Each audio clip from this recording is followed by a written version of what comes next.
Hello दोस्तों, नमस्कार। मैं पंकज टिकी sir, founder of talent academy 01 स्वागत करता हूं आप सभी को टैलेंट एकेडमी 01 परिवार में। जैसे कि आप सभी को पता है कि रेलवे अब एक्टिव हो गया है और अपना जो एग्ज़ाम भी समय से करा रहा है और रिजल्ट भी उसका समय से आउट कर रहा है। निश्चित तौर पे जिस प्रकार से एएलपी की भर्ती का जो 50% एग्ज़ाम और रिजल्ट दे दिया है और टेक्नीशियन का 50% काम हो गया है, तो अब कहीं ना कहीं जो रेलवे का जो शेड्यूल है वह कंफर्म हो गया है। कैसे अपना काम करना है, एक साइकिल वो तैयार कर ली है। अब बात ये वीडियो मेरा बनाने का उद्देश्य है कि बहुत सारे विद्यार्थी कमेंट किए थे कि सर एएलपी के बारे में आप कुछ बोल नहीं रहे हैं, टेक्नीशियन के बारे में बोल रहे हैं। सर हम लोग भी आपके विद्यार्थी हैं, हम लोग के नॉर्मलाइजेशन को लेकर के काफ़ी डाउट है और रिजल्ट को लेकर के काफ़ी डाउट है। तो आज विद्यार्थियों के कहने पर यह वीडियो मैं प्रोवाइड कर रहा हूँ। और मेरा कोई भी वीडियो अगर आता है तो मैं अपने हिसाब से नहीं चलता हूँ। विद्यार्थी मुझे बताते हैं कि सर गाइड करते हैं कि सर इस पर इस टॉपिक पे वीडियो बनाइए, तो मैं बनाता हूँ। तो सबसे पहले जो भी विद्यार्थी इस प्लेटफॉर्म पर नए हैं, रेलवे वाले से जुड़े हुए हैं, रेलवे की अगर किसी भी तरह के एग्ज़ाम की तैयारी करते हैं तो वे इस चैनल को सब्सक्राइब कर लें। एकमात्र ऐसा चैनल है जिस पर विद्यार्थी कमेंट करते हैं और मैं नेक्स्ट डे ही उसका वीडियो प्रोवाइड कर देता हूँ, उनके आंसर जवाब दे देता हूँ नेक्स्ट डे। आइए मैं एक एक करके आप सभी को गाइड कर देता हूँ, बता देता हूँ कि रिजल्ट कब तक आएंगे और नॉर्मलाइजेशन का क्या प्रोसेस रहेगा। सबसे पहले तो मैं रिजल्ट पे बात करूँगा। रिजल्ट को लेकर के काफ़ी विद्यार्थियों के अंदर डाउट्स बन गया है। जिस तरह से एएलपी CBT2 का एग्ज़ाम कराया और कराने के बाद से उसका आंसर की 2 दिन के बाद ही आ गया, तो विद्यार्थियों के मन में प्रश्न है कि सर रिजल्ट क्यों इतना विलम्ब कर रहा है, और रिजल्ट तो दे देना चाहिए। रिजल्ट विलम्ब करने का रीज़न है मेरे दोस्त, क्योंकि रेलवे और भी एग्ज़ामों के साथ साथ चलती है। जैसे एसएससी का जो एग्ज़ाम है, एसएससी कैलेंडर अपना जारी कर दिया है, जिसमें 24 जुलाई से वह उसका तो एसएससी का एग्ज़ाम तो 24 जुलाई से पहले भी होगा, लेकिन वे ज़्यादा प्रभाव नहीं डालेंगे। लेकिन जो 24 जुलाई से जो एग्ज़ाम होंगे तो उसके बाद से रेलवे को मौका नहीं मिल पाएगा। अपनी जो वैकेंसी है, जैसे एनटीपीसी है, जेई है या एएलपी है, इन सभी वैकेंसियों का एग्ज़ाम कराने में उसके लिए एक चैलेंज हो जाएगा, क्योंकि उधर एसएससी अपना कैलेंडर जारी कर दिया है तो वह कराएगा ही कराएगा, और यह भी अपना कैलेंडर जारी नहीं किया है। तो कहने का मतलब है ये तो क्लियर हो गया है कि 24 जुलाई से पहले ही रेलवे जो इधर की जो वैकेंसी है, जो एलपी की बात करें, टेक्नीशियन की बात करें, जेई की बात करें, इन सभी का प्रोसेस इधर ही कंप्लीट होने वाला है। जैसे आप सभी को पता है कि 4 जून को जो जेई का जो पेपर रद्द हुआ था उसको 4 जून को कराने वाला है। फिर ये जो एएलपी का अगर विद्यार्थी अगर देखा जाए तो हमारे हिसाब से अगर चलेंगे तो हमें जहाँ तक उम्मीद है, जहाँ तक अनुभव है मेरा, कि वे जून के लास्ट में कराए गए। जून के लास्ट में विद्यार्थी आप सभी का साइको होगा। जो लोग एएलपी CBT2 का एग्ज़ाम क्वालिफाई किए हैं, जो लोग विद्यार्थी एएलपी CBT2 में जो पार्ट ए भी क्वालिफाई किया है और जो पार्ट बी भी क्वालिफाई किया है, तो ऐसे जो कैंडिडेट हैं तो उनके लिए मेरा यही गाइड है, यही सजेशन है कि एग्ज़ाम आप सभी को जून के लास्ट वीक में देखने को मिल जाएगा। आपको बता दिया जाएगा कि आपको साइको कितनी तारीख को है। जून के लास्ट वीक से पहले साइको की कम चांस है कि रेलवे अपनी साइको कराएगा, क्योंकि इधर रेलवे बहुत अच्छे तरीके से बुक है। माने कहने का मतलब है कि 4 जून को जेई को कराएगा, फिर उधर 6 जून से एनटीपीसी का एग्ज़ाम कराएगा। तो कहीं ना कहीं 6 जून से लेकर के 23 जून तक उसी के बीच में टाइम मिल रहा है।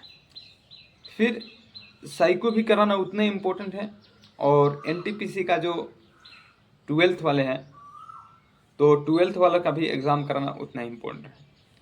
तो कहीं ना कहीं अगर हम देखा जाए तो 25 तारीख से लेकर के 25 जून से लेकर के और 25 जुलाई के बीच में रेलवे के पास टाइम है, और रेलवे एनटीपीसी का 12th वालों का भी एग्ज़ाम कराएगा और साइको भी करा लेगा। तो जो विद्यार्थियों का डाउट बन रहा है कि सर एग्ज़ाम कब होगा, साइको कब होगा, रेलवे LPCBT2 का, तो मैंने फाइनली एक कन्फर्म बता दिया है। ये इसको हमारे हिसाब से तो नहीं लग रहा है कि ये जो डेट बताए हुए ये रॉन्ग हो सकता है, यही सटीक है। अब आप सभी को जो विद्यार्थी का रिजल्ट लग रहा है कि हमारा हो जाएगा, तो विद्यार्थी साइको के लिए एक बेहतर टीचर के अंडर में रह करके और ज़्यादा से ज़्यादा प्रैक्टिस करके साइको की तैयारी कर सकता है। और मैं बता देना चाहता हूँ कि साइको में मेरे दोस्त 8 कैंडिडेट पे एक कैंडिडेट को चुना जाता है, यानी 7वां कैंडिडेट के बाद 8वां कैंडिडेट साइको में सेलेक्ट होता है।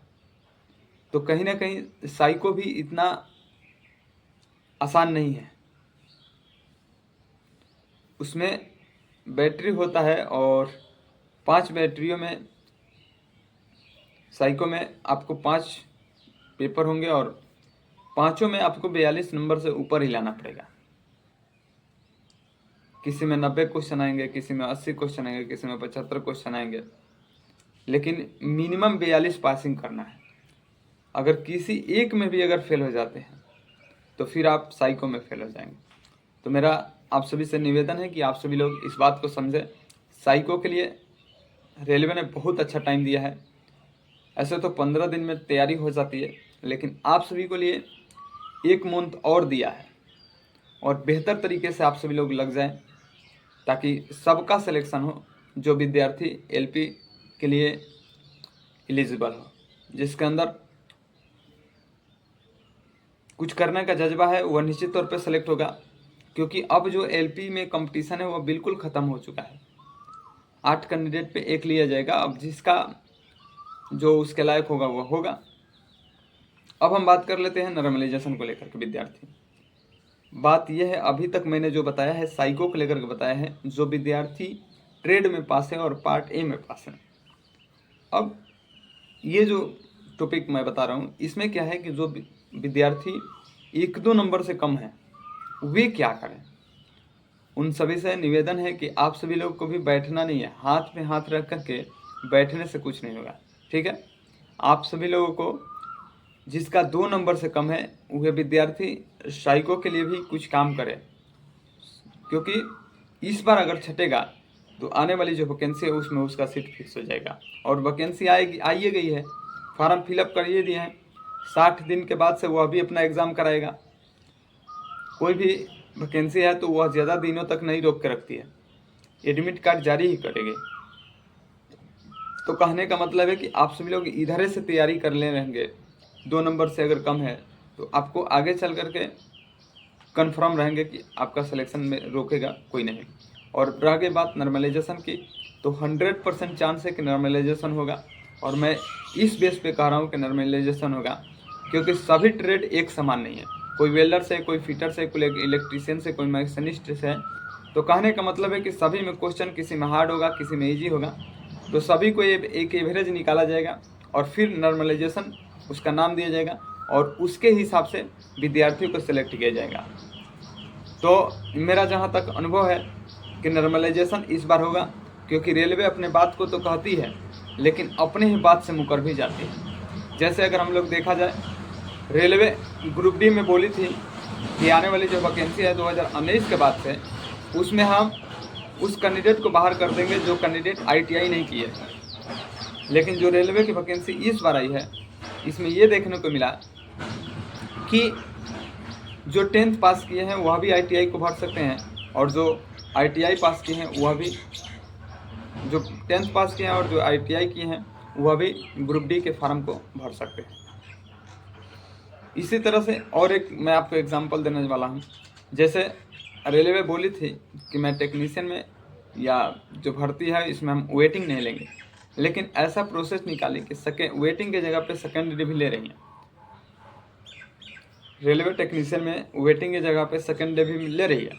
तो कहने का मतलब है कि ऐसा नहीं है कि रेलवे कोई डिसीजन लेती है तो उस पर एकदम स्ट्रिक्ट रहती है, उसको अपने आवश्यकता अनुसार उसको बदल भी देती है। जहाँ तक मुझे अनुभव है कि जिस तरह से रिजल्ट ट्रेड का आया है, 60% तक विद्यार्थी फेल हुए हैं, तो कहीं ना कहीं 1-2 नंबर से ज़्यादातर फेल हुए हैं। तो जो 1-2 नंबर से कैंडिडेट जो फेल हुए हैं, वे कैंडिडेट बहुत अच्छे हैं एजुकेशन में, पढ़ाई में, तो उनको भी चांस बन रहा है कि रेलवे उसके पे विचार करेगी और नॉर्मलाइज करेगी। पिछले अकॉर्डिंग 2018 में 4 नंबर तक बढ़ी थी, तो इस बार भी उम्मीद है कि 4 नंबर नहीं बढ़ेगा, लेकिन फिर भी 2 नंबर बढ़ जाएगा। और जो लोग आंसर क्वेश्चन रैंक था उसको लेकर के अप्लाई किए थे, तो इस तरह से कुछ ना कुछ ज़रूर रिजल्ट में परिवर्तन देखने को मिलेगा। तो आप सभी लोग को ये क्लियर हो गया कि एग्ज़ाम कब होगा। एग्ज़ाम का जो रिज़ल्ट आया, एग्ज़ाम हुआ था LPCBT 2 का, इसका रिज़ल्ट कब आएगा और नॉर्मलाइजेशन होगा कि नहीं होगा। मैंने क्लियर डिसाइड कर दिया कि नॉर्मलाइजेशन होगा। और रिज़ल्ट की अगर हम बात करते हैं तो रिज़ल्ट आप सभी का आएगा 25 जून से उधर 25 जुलाई के बीच में, यानी जून के, मैंने बस बोल दिया है कि जून के लास्ट वीक में देखने को मिल जाएगा, तो मिल जाएगा, ठीक है। उसी में आपको साइको भी करा लिया जाएगा। तो ज़्यादा टेंशन की बात नहीं है, आप सभी लोग तैयारी करिए। अगर पढ़े रहेंगे तो आगे चल के वह आपका काम आएगा। तो आई होप कि आप सभी लोग समझ गए होंगे। तो मिलते हैं नेक्स्ट डे। जो मेरे कैंडिडेट थे, जो लोग कमेंट किए थे, आप सभी का जवाब मैंने इस वीडियो में प्रोवाइड कर दिया हूँ। आप सभी लोग वीडियो को देख लीजिएगा और देखने के बाद से लाइक कर दीजिएगा।